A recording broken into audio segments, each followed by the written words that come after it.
For centuries, the dissemination of knowledge through books had been only for the few, reserved largely to monks and priests. Each book was a priceless one-off, but for most people in the Middle Ages, this was an academic problem. They couldn't read or write anyway.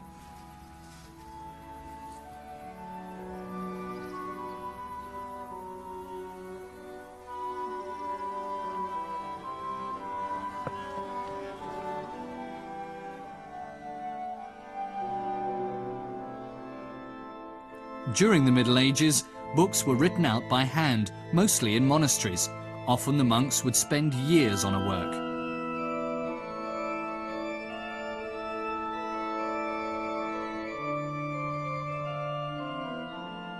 Then, in 1450, an invention changed the world. In the German city of Mainz, Johannes Gutenberg invented the technique of printing with movable type. This made it possible to duplicate books in large numbers and at relatively low cost. The technological foundation was laid for the intellectual, political and religious changes of the succeeding centuries.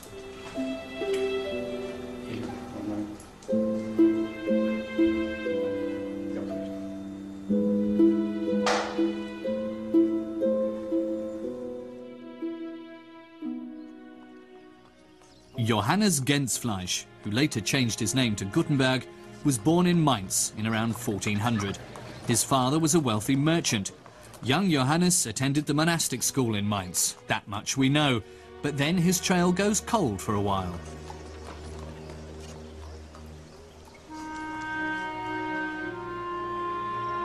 We only pick it up again in Strasbourg, where he settled in 1434.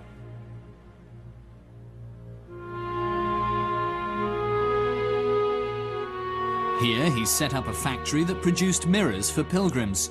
These were very popular among the faithful, who hoped thereby to capture something of the charisma emanating from the shrine they were visiting and from the relics it contained. For Gutenberg, it was a lucrative business. There was a flourishing trade in devotional objects. Particularly popular were woodcuts depicting the saints. Woodcut is one of the earliest printing techniques, but it only reached Europe in the early Middle Ages. Here it served primarily for the dissemination of pictures and texts.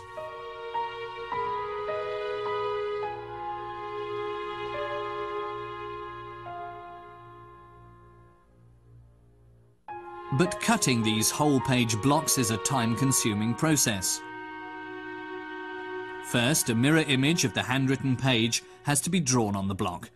Then the individual letters have to be carved out.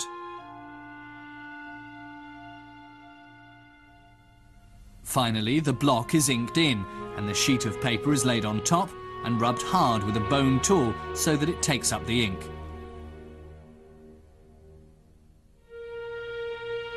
By the start of the 15th century, more and more of these page prints were coming onto the market. Occasionally, a number of pages were bound into a book.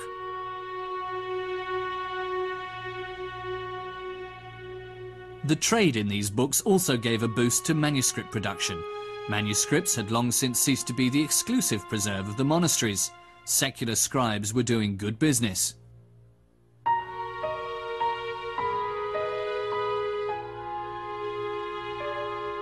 The establishment of the first universities had created a great demand for books.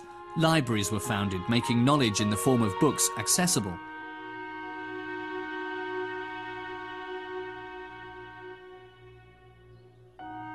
Books needed to be cheaper and more quickly available, but that wasn't all. In particular, scholars wanted uniform copies. A new production technique was feverishly sought after. And one of the seekers was Gutenberg. In 1446 he returned to Mainz. Here he found solid financial backers, allowing him to go ahead with his enterprise.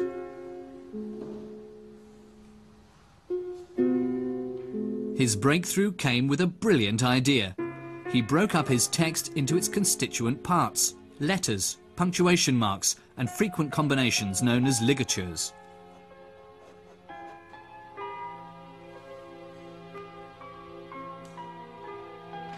These were then combined to form the blocks for printing words, lines and pages. The characters were cast and could be used in new combinations time and again.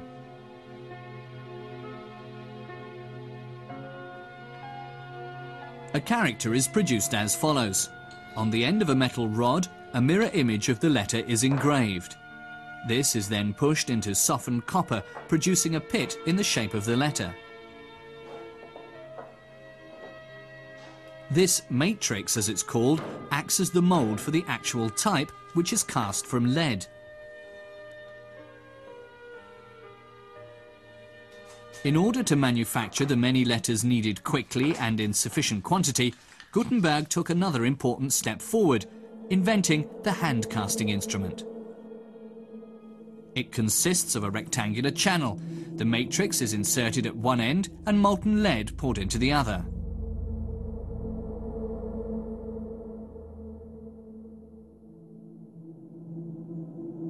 When the instrument is opened, a letter cast in lead is there ready to be used.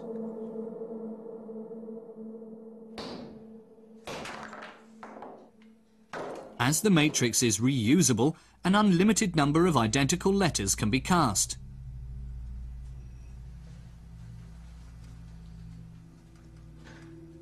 Finally, the typesetter can begin to combine the letters into lines. In the form, the lines or columns are combined to create the page layout as desired. The result is a mirror image of the page to be printed. The form is now inked in with printer's ink. Gutenberg used a mixture of lamp black, varnish and egg white. Printing can now start. Gutenberg used a special press for this purpose, but he derived the principle from the traditional wine press.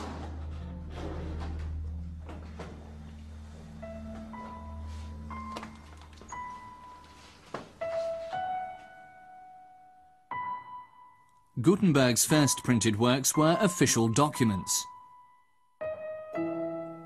papal decrees, and grammars.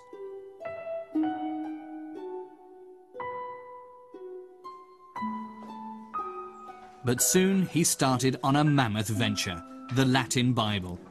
For this project he cast more than 100,000 pieces of type. For more than 2 years, Gutenberg's typesetters and printers worked on the first edition of 180 copies.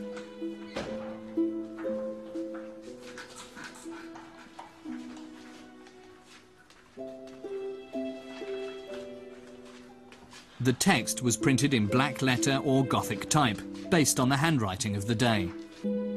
Finally, the illuminator added the coloured initials and drawings.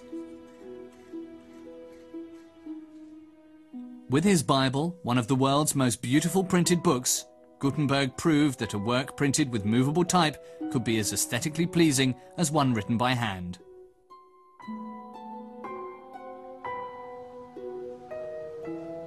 The edition was soon sold out. Gutenberg's contemporaries were impressed.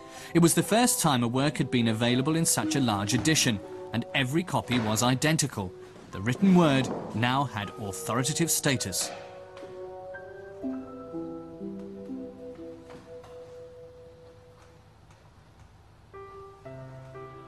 Knowledge of this revolutionary technology was quick to spread. Soon the first printing presses were set up in Cologne, Bamberg and Basel. In Venice, an enterprising publisher named Aldus Manutius began to print the works of the classical authors. His clientele comprised the whole of Europe's humanistic intellectual elite. Manutius employed the most talented printers of the age. They developed the typeface known as Antiqua, which soon spread throughout Europe.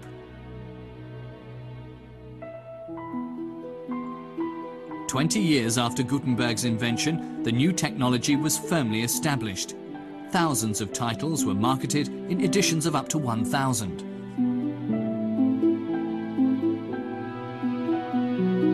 Books now became affordable for ordinary people. As society grew more literate, the number of potential readers increased.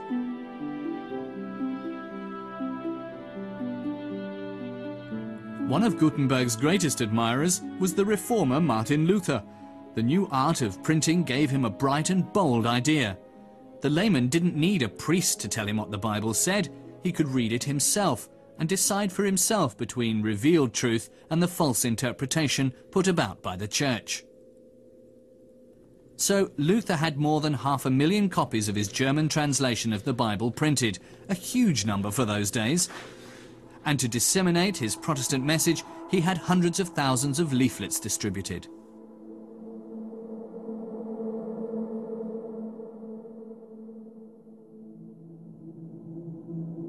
But it wasn't just Luther who exploited the new medium. So did the emperor, along with kings and free cities of the empire. Soon, single-sheet leaflets, flyers we would call them, were discovered as a news medium. When an unusual configuration of planets was announced for 1524, the country faced an avalanche of these flyers, warning of an imminent repeat of Noah's flood.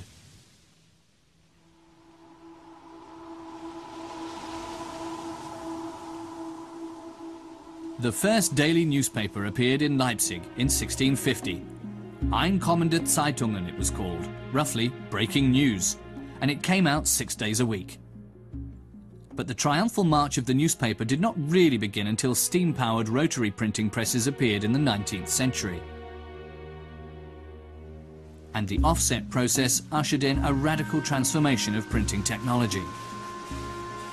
Now the printing and non-printing elements are part of a single continuous surface. First, the page to be printed is transferred by exposure to light onto a thin printing plate. Then the plate is moistened with water so that the non-printing areas do not absorb any ink. Next, the printing ink is applied. This has a greasy element and it adheres to the areas previously exposed to light. In the offset process, the ink is not transferred directly from the form to the paper, but is first offset onto a rubber roller, hence the name, and only then onto the paper. This allows for rapid printing, and lower quality paper can also be used.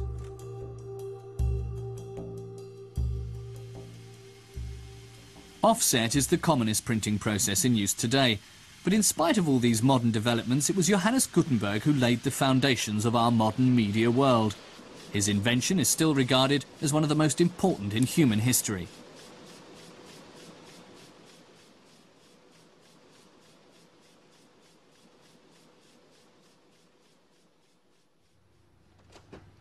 Gutenberg himself did not make a fortune with his invention.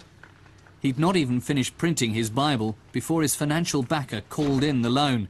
In the legal battle that followed, Gutenberg lost not only his printing press, but also all the Bibles he'd already printed. Soon afterwards, Mainz was occupied by hostile troops. Gutenberg had to go into exile. 3 years later, he was allowed back as an employee of the new archbishop. On the 3rd of February 1468, Johannes Gutenberg died. He was buried in the Franciscan church in Mainz.